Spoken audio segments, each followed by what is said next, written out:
SOP 211. Today we're answering questions like, hey, what is that background noise? Hey, where'd you get that iPhone app? And hey, how can I make money with my podcast?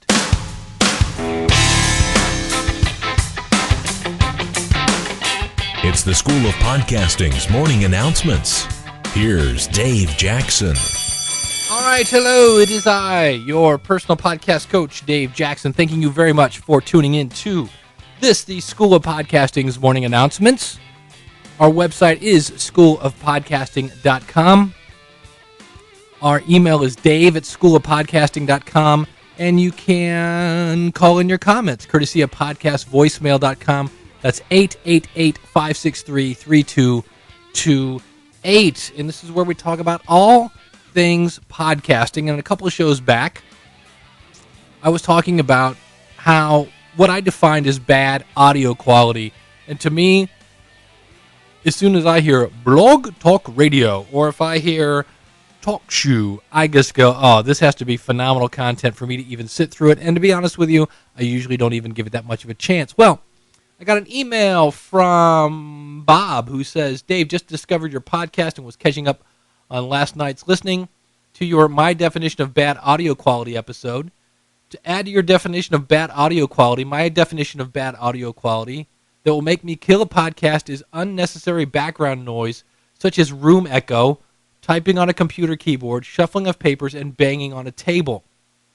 For example, I keep trying to listen to the Teachers Podcast at teacherspodcast.org, but the background noise is so distracting, especially when wearing headphones, that I have to push the stop button. In one episode while wearing headphones, the background noise was so noticeable, I thought it was something happening in my office. I can understand in some situations background noise is hard to control, such as an instructor capturing a lecture or a desired part of the podcast with a dog barking in the background to give a more homey feel. If it's distracting, if the distracting sounds, then send me to the stop button in some cases. Since I don't podcast myself at this time, as most of my effort is supporting faculty in lecture capture and corecasting, trying to direct them to produce the best sounding recording possible, I'm a firm believer in good quality recording of a lecture or presentation and that it provides a positive learning experience for the student. Well, just to give you an example, Bob, I'm in a big room. And let me turn off my gate. Yeah, there we go. Big empty room. So if I get away from my microphone right now, you'll hear my good friend. I actually left this on. Usually I turn this off. I have my old. If you remember the back episodes of the School of Podcasting, you are used to this sound. Let me crank it up here. I'll shut up. Oh yeah.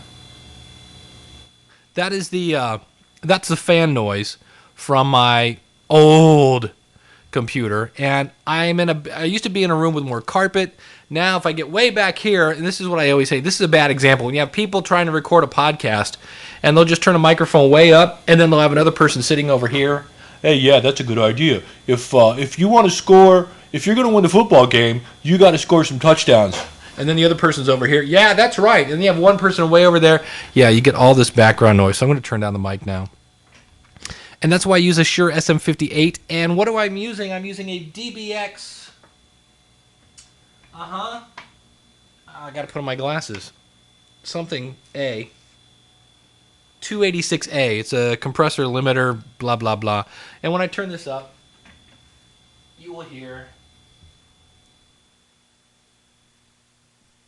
I can kind of tune down the background noise a little bit. But the other thing is, I kind of heard it in the past, and I would listen to my podcast with headphones, but even background noise, if you have a noise gate, which basically means, hey, anything that isn't as loud as Dave's voice, like his fan, can't make it to the microphone, but you'll still hear it while I'm talking.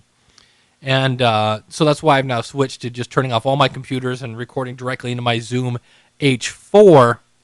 And I didn't notice it for the longest time because when I was listening back to the podcast, the sound of the fan that was live in the room was then, I thought that was the sound of, what am I trying to say here? The sound of it coming through on the recording got lost in the sound of it in the live room. And when I listen to my podcast back, many times I listen to them in the car. And you got to realize that some people are listening to these through headphones. So And yeah, I went over to the interesting thing about the teacherspodcast.org is that is Kathy King, who is a fairly, I don't know, well known, but she hits the speaking circuit a lot. Kind of when people want to talk about podcasting and teaching, they go to Kathy King. And I'm with you. I mean, part of the first podcast I listened to, number one, her co-host does this a lot. Let me turn up the mic. He's right on the mic, because when you're right on the mic, you can get kind of bassy, which is kind of cool. But then if you do this,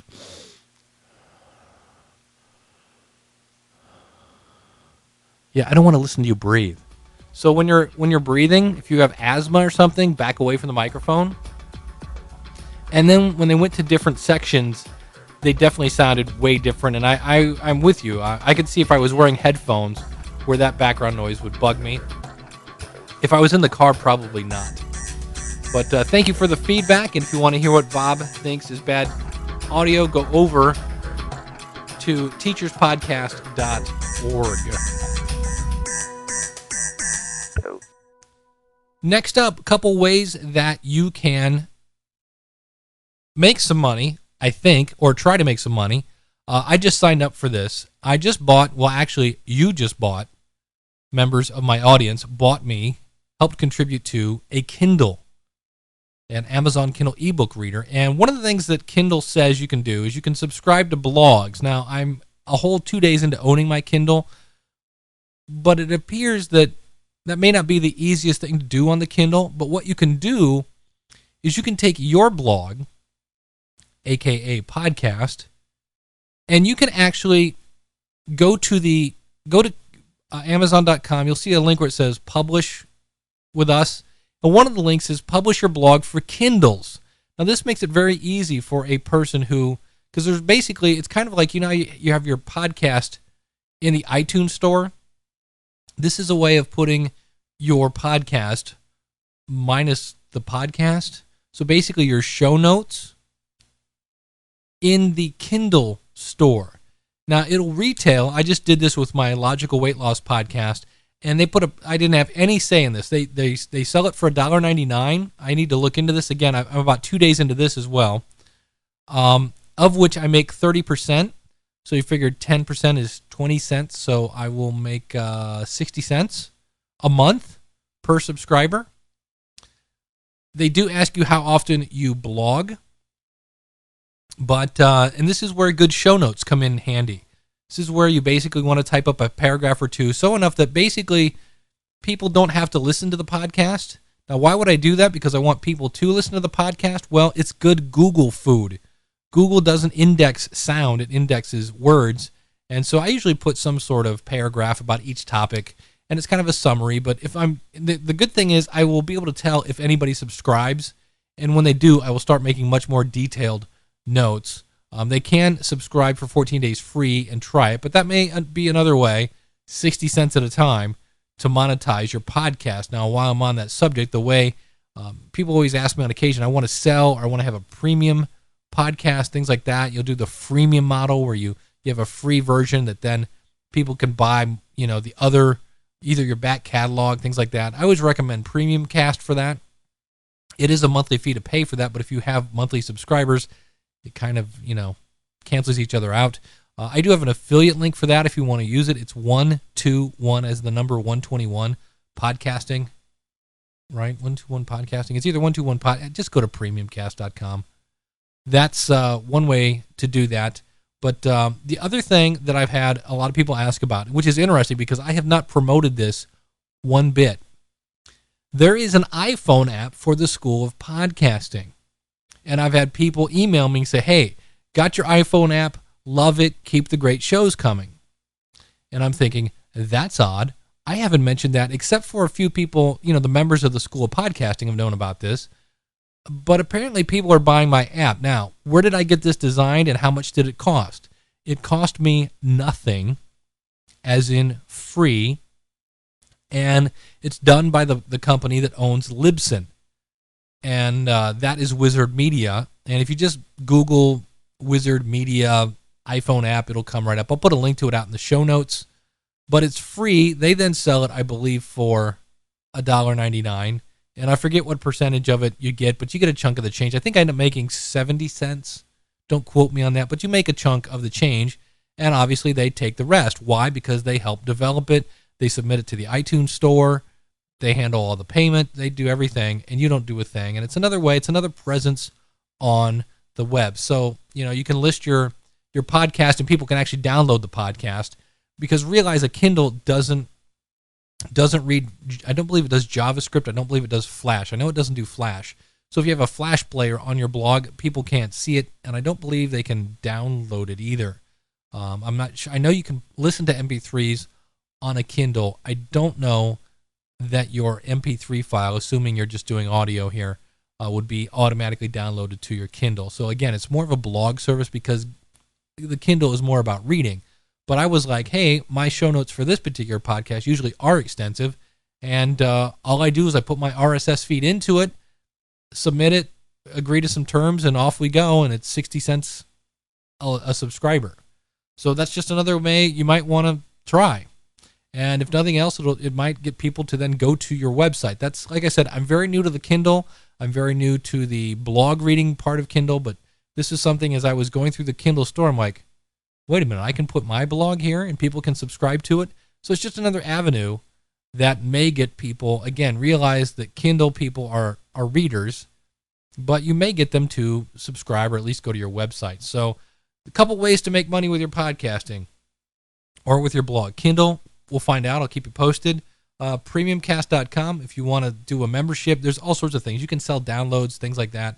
And then you can have your own iPhone app made for free. And like I said, the members of the School of Podcasting have known about that for months. I mean, that was a 2009 thing that we were talking about. But I'm just sharing it here because I've had people ask, because they've now found it. So now the other thing I should say about the iPhone app is it uses the best way it's suited is if you're using a Libsyn page. Now, I'm using Libsyn as my hosting. I love Libsyn. Speaking of that, the bill just came for February's Amazon bill. I did that episode a couple while back. $28 for Amazon for my one podcast. Yes, it's very popular. That's great, but it's now more than double my price of Libsyn. So everybody goes, it's so cheap. Not for me, it's not. But then again, I'm in the middle of diet season, and that's where my podcast really kicks into play. And am I thinking of moving this to Libsyn? Absolutely. I think my experiment is about over. I would just have to move at this point about 90 episodes, but it may be something I'm looking to do in the future. So getting back to this, it's geared towards using their RSS feed, not so much your FeedBurner feed. So in my case, I'm using the RSS feed from my WordPress, which is on the schoolofpodcasting.com. And you can then add things that are specific to just the iPod application. So you could have bonus content, you could have additional features just for iPhone app users, hence getting people to buy it. I don't have that now. If you're looking for bonus content and you've downloaded this app, it's because my RSS feed is on my website. Now, I've spoken to them, and they are in the process of moving some things around so I can actually use my WordPress site, because there's a field that I can't remember, custom fields, that I could use these custom fields made for the Libsyn feed. I could use them in WordPress, and I believe that will work. They're working on that as well. I will keep you posted on that, but if you're using the Libsyn feed in your FeedBurner, you're good to go, and you can start posting bonus content. They work with the graphics. A great team for designing the iPhone app. I think it looks good, and it's sweet. It's free, and I'm not sure what the threshold is when I get paid. Like I said, I haven't even promoted it. If you have an iPhone and you want to check it out, by all means, it's $1.99, and that's another way to make money with your podcast. So if you're looking for other ways to make money with your podcasting, come on by. We've got resources at theschoolofpodcasting.com, just like the ones I listed here. We've also got step-by-step tutorials that will walk you through the entire process of making your podcast. That's all at schoolofpodcasting.com.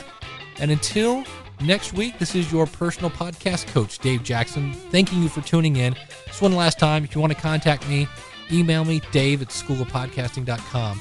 You can call in your comments, 888-563-3228. And our website is schoolofpodcasting.com. Thanks for listening. We'll see you again real soon. And until next week, class is dismissed.